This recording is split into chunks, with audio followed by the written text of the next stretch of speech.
So here we go. I'm going to get started. Good afternoon, everyone. This Wednesday afternoon. I'm going to do a couple of Rashis from the fourth Aliyah. We've cut up now a little bit. Now we're in the actual Aliyah of today in Parshas Vaera. We're coming to the beginning of the 10 Makos, the 10 plagues.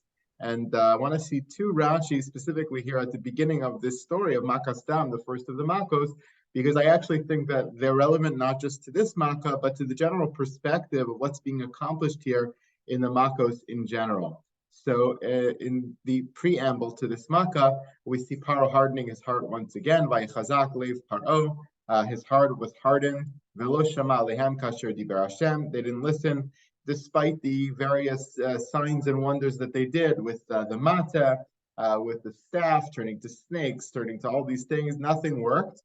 Paro's heart was hardened. He didn't listen to their plea to let the Jewish people go. Kasher diber Hashem, just as Hashem had predicted, nothing new or surprising there. And therefore, we now turn to this new section. It's actually a new parsha in the Torah, a new section in the Torah, not a new parsha like we call parshas Vaera, Bo, B'Shalach, not a new parsha, but a new section, parsha in terms of section in the Torah. You see this little samech? This means parsha stuma. It's a closed section, not an open section, not a big space between these different sections of the Torah, but it is a space, and therefore a new section, a new parsha begins right here, which is the 10 Makos.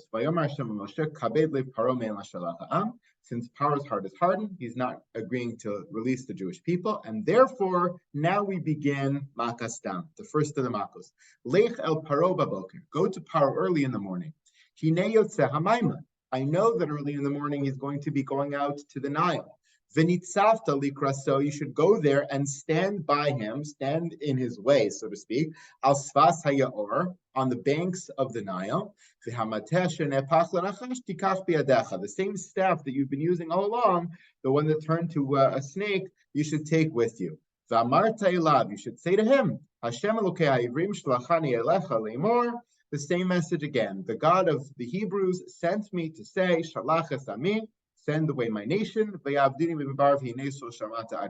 so that they could serve me in the desert, and you haven't listened to me up till now, and therefore, Ka'amar Hashem, so says God, Bizos Teda, through this new heightened measure, this new escalation in our conversation, now you will know Ki ani Hashem. You said, I don't know who this God is. I'm not sending the people away. You had no idea what I was talking about or who I was referring to. You didn't believe in his power. You didn't accept his demands or agree to his demands to release the people. And therefore now, Bezos, through this new escalation, this new measure, now you're going to know. You're going to know I am Hashem, says God through the mouthpiece of Moshe and Aaron.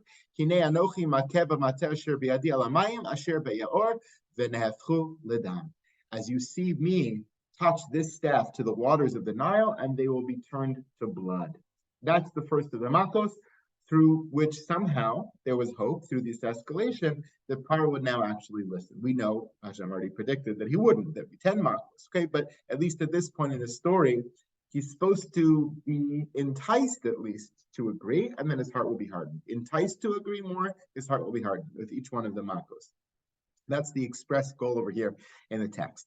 There's two Rashis here which are connected, one which I highlighted in blue, one in yellow, which I think make the exact same point and reinforce the overall perspective here on the Makos. So let's do the second one first, actually, that the Nile will be turned to blood. That's the first of the Makos. Why is this so important? Why is this the beginning of the whole process? We know that rains don't fall in Egypt. In general, in the Middle East, most countries cannot rely on the rain in terms of their source of irrigation. Mitzrayim, Egypt, was fortunate enough that they had another source for irrigation, and that was the Nile. Egypt never relied on the rains for their irrigation because the Nile was there and so fertile in terms of the Nile, the banks of the Nile, and the extending areas from there. Venilus ola umashke sa'aretz. The Nile would rise and sometimes overflow its banks and be able to irrigate the rest of the land, even when it's not overflowing its banks through tributaries, etc. The Nile was this great flowing source of water and could irrigate the entirety of the land. And therefore, Umitzrayim ovdim lanilus, the Nile became one of the gods of Egypt because their sustenance was dependent upon an idolatrous society. Anything that you could associate in the physical world or in the sky or wherever else with giving you life, providing you the important things in life, was deemed to be a god, right? That's why even going all the way back to the Greeks, certainly here in Egypt, other places, idolatrous societies would say, well, fires is the heat source without which we can't live. So there's the god of the fires. If fertility, increasing the population, procreation is critical to the human race, so there's a god of fertility. If water in the Nile was what gave them life in Egypt and sustained them, so the Nile is a god. So all these things are built up as god-like figures or actual gods in the eyes of these pagan societies, including here in Egypt. So the Nile was one of their gods. And therefore, now we understand,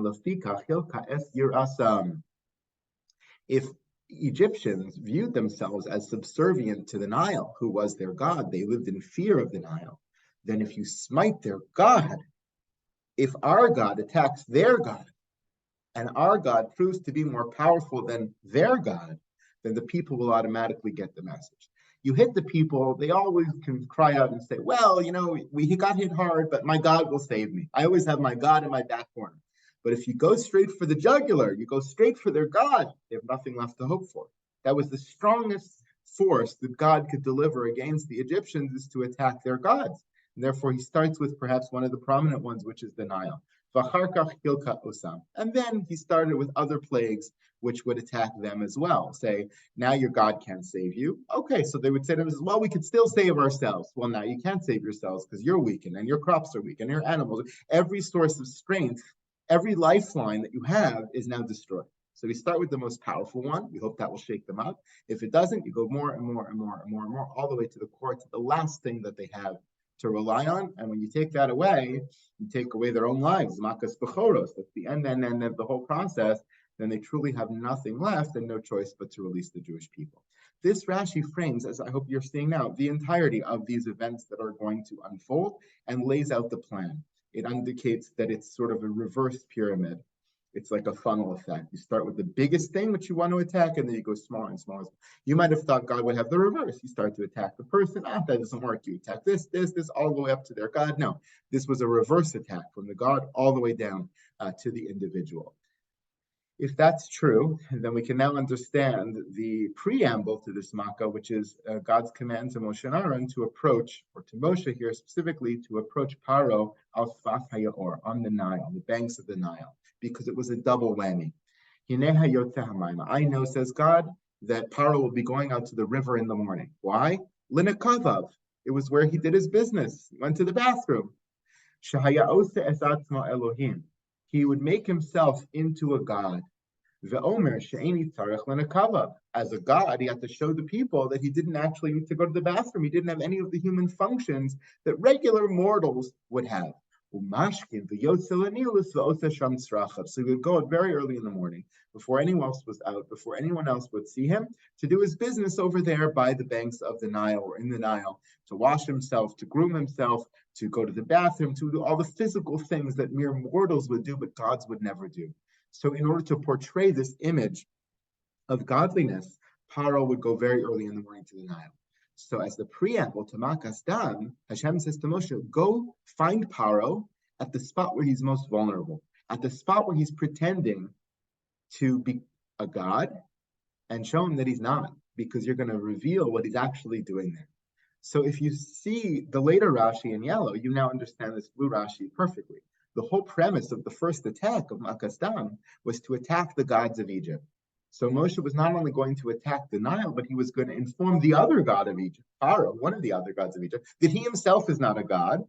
And that if he thinks the Nile is a god, I'm going to show you that that's not true either. So it was a double attack on every level of the gods of Egypt over here in this very first of the Makkos. More to come on that in future days. Thank you so much, everybody. In the meantime, have a good one. Thank you. Thank you. Have a good night. Thank you, Rabbi. Thank you, everyone. Be well.